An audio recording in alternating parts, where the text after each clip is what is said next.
प्रिय किसान भाइयों एवं कृषि से संबंधित सभी छात्र छात्राएं, आज हम जो नया वीडियो देने जा रहे हैं आपको एक चैनल के माध्यम से, जिस चैनल का नाम है नॉलेज पॉइंट 02।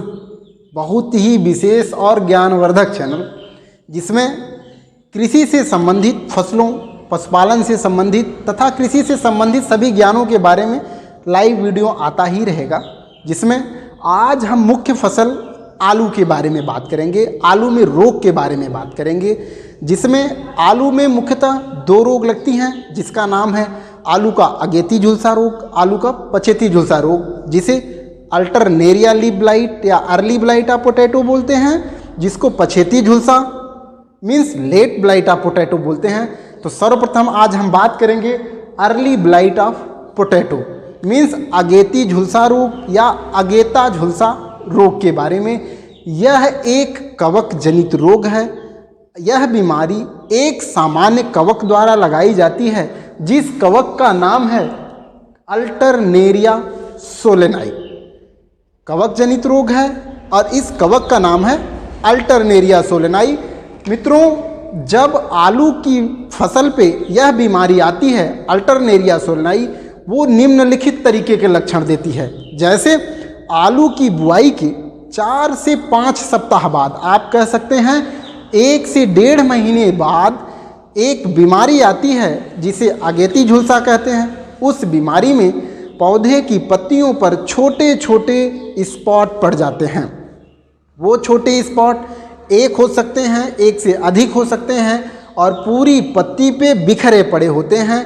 उसे ही कहते हैं लीफ स्पॉट, पत्ती पे धब्बा। और उस पत्ती पे धब्बे का रंग जो होता है वो भूरे कलर का होता है, वो पीले कलर का भी हो सकता है। ऐसी कंडीशन में अगेती झुलसा से हमारे देश में उत्पादन का 20 से 50% तक का नुकसान किसानों को होता है।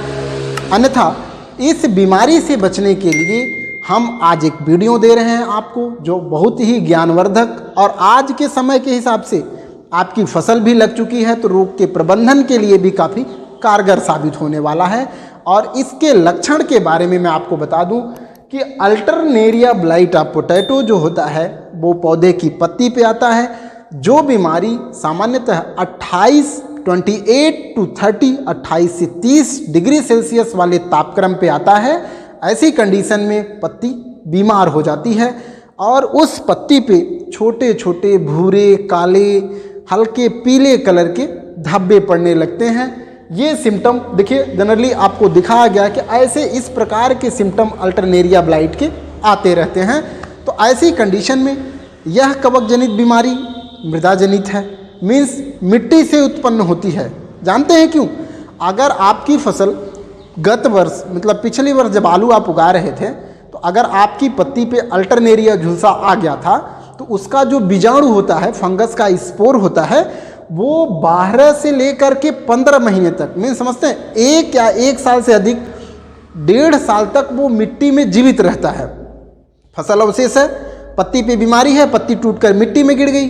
जब मिट्टी में गिर गई तो वो मिट्टी में धीरे धीरे डिकम्पोज हो गई, मिल गई मिट्टी में। तो जो पत्ती का स्पोर होता है वो मिट्टी में मिल जाता है। जब मिट्टी में मिल जाता है तो वो 12 से 15 महीने तक जीवित रहता है। अन्यथा जब आप दूसरी बार फसल की बुआई करते हैं, वही फंगस इस पौधे पे फिर से जर्मिनेट करता है, उग आता है और अपनी फसल को बीमार कर देता है। तो ये अल्टरनेरिया या अगेती झुलसा का सामान्य लक्षण था, जिसका निम्नलिखित प्रबंधन है जो हम आपको बता रहे हैं। ये बहुत ही कारगर साबित होगा, क्योंकि आपकी फसल वर्तमान में फील्ड पे लगी हुई है या आप लगाने वाले हैं, तो विभिन्न उपचार दे सकते हैं। पहला उपचार है कि आलू की बुआई करने से पहले कंद को जो है उपचारित करके आप बुआई करिए। जैसे कभी कभी किसान क्या करता है, छोटा कंद है तो एक ही कंद की बुआई कर देता है। कंद बड़ा होता है तो कंद की कटाई कर देता है, कंद को कई भागों में काट करके फिर बुआई कर देता है। तो कंद को जब आप कटाई करिए या ऐसे ही कंद को लगाइए, तो आप ये मान के चलिए कि पहले हम बीज को उपचारित कर देते हैं। एक रसायन आता है एगलाल, एगलाल को पानी में घोल लीजिए। जितने कंद हों आप 10 मिनट 20 मिनट तक एगलाल में डिप करिए, फिर कंद को बाहर निकालिए, सुखा लीजिए, फिर कंद की बुआई कर दीजिए। दूसरा उपचार है, अगर आपने पिछली बार फसल की बुआई की, अगेती झुलसा रोग आपके खेत पे आया था, तो आप उस खेत पे जो भी फसल अवशेष था उसको आप कलेक्ट करिए। फसल अवशेष, फसल ठूंठ, जिसको हम प्लांट डेब्रीज या फसल अवशेष कहते हैं, प्लांट रेसिड्यू कहते हैं, उसको आप इकट्ठा करिए, फील्ड से हटा दीजिए या तो फील्ड को बाहर ले जा करके उसको जला दीजिए। दूसरा उपचार। तीसरा है फसल चक्रण अपनाएं। फसल चक्र अपनाना इसलिए ज़रूरी है कि जो फंगस एक बार फसल पे आ जाता है या मिट्टी में आ जाता है वो 12 से 15 महीने तक जीवित है। तो दूसरी बार जब आप फसल लगाते हैं तो उस खेत पे, उस फील्ड पे रोग लगने के चांसेस बढ़ जाते हैं। ऐसी अवस्था में हम फसल चक्रण अपनाते हैं। एक बार आलू लगाते हैं तो 2 से 3 साल का फसल चक्रण अपनाइए। जब इस खेत पे आप फसल उगाए हैं तो 2 साल तक या 1 साल दोबारा उस पर फसल मत उगाइए। 1 साल बाद फिर आप आलू उगाइए, आलू के स्थान पर कोई दूसरी फसल उगा लीजिए। ऐसा करने को ही फसल चक्रण कहते हैं।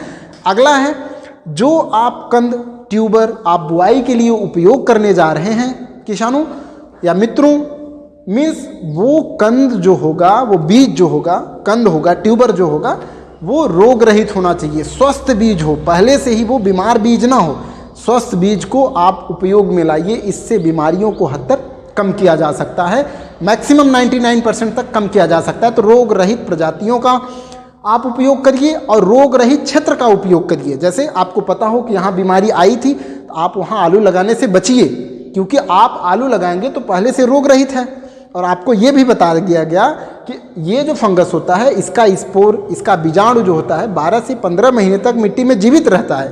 तो आप स्वस्थ एरिया का चुनाव करिए, जो डिजीज फ्री एरिया हो, प्रक्षेत्र हो, जहाँ पे रोग ना आया हो, ऐसे स्थान का आप चुनाव कर सकते हैं।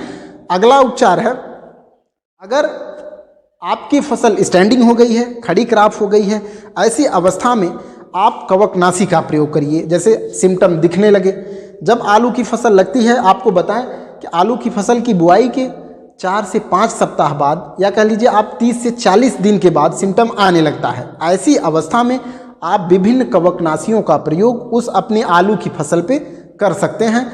उस कवकनाशियों में मुख्यतः आता है जिसका नाम है डाइथेन Z78, डाइथेन M45, जिसे लोनाकाल, फंगीमार कहते हैं, इत्यादि दवाओं का प्रयोग आप करके अपने फसल को रोगी होने से बचा सकते हैं। अब देखिए, जैसे आप डाइथेन M45, Z78, लोनाकाल लगाने जा रहे हैं, तो ऐसी दवा अगर पाउडर फॉर्म में है तो आप उस दवा को या उस दवा की एक उचित मात्रा, जो 2.5 मतलब 2.5 किलोग्राम दवा को 1000 लीटर पानी में घोल करके आप अपने आलू के 1 हेक्टेयर क्षेत्र पर छिड़काव करके उन रोगों से निजात पा सकते हैं।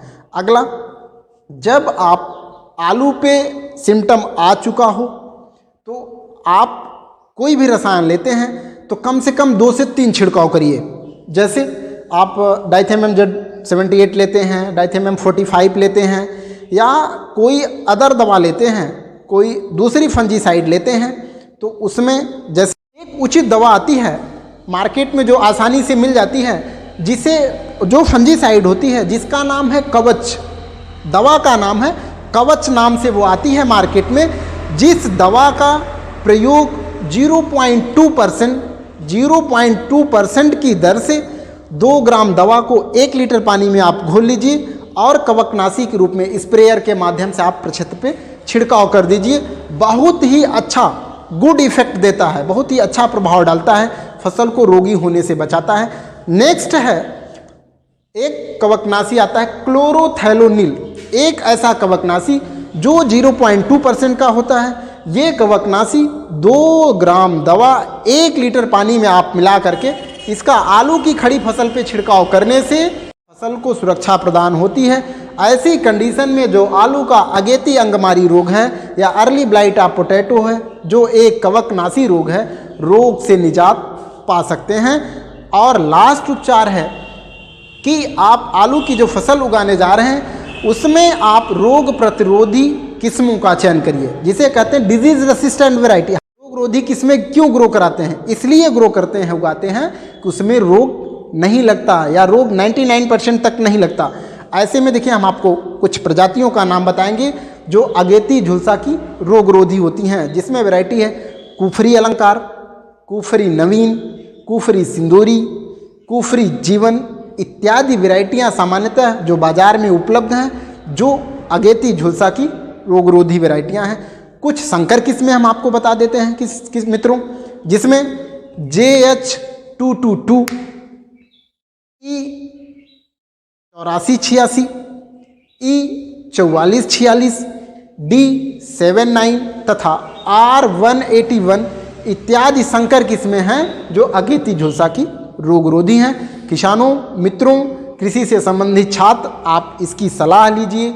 आपको हमारा वीडियो पसंद आया हो, हमारा चैनल पसंद आता हो, हमारी जानकारियां आपको उचित एवं अच्छी लगती हों, 100% ट्रू लगती हों, तो आप हमारे चैनल को ज़्यादा से ज़्यादा लाइक, सब्सक्राइब और शेयर, कमेंट भी करिए। आपको हमारे वीडियो, हमारे चैनल में कुछ कमियां नज़र आती हैं तो उसको आप कमेंट करके आप हमें बताइए। हम पूर्ण 100% सुधार करने का प्रयास करेंगे।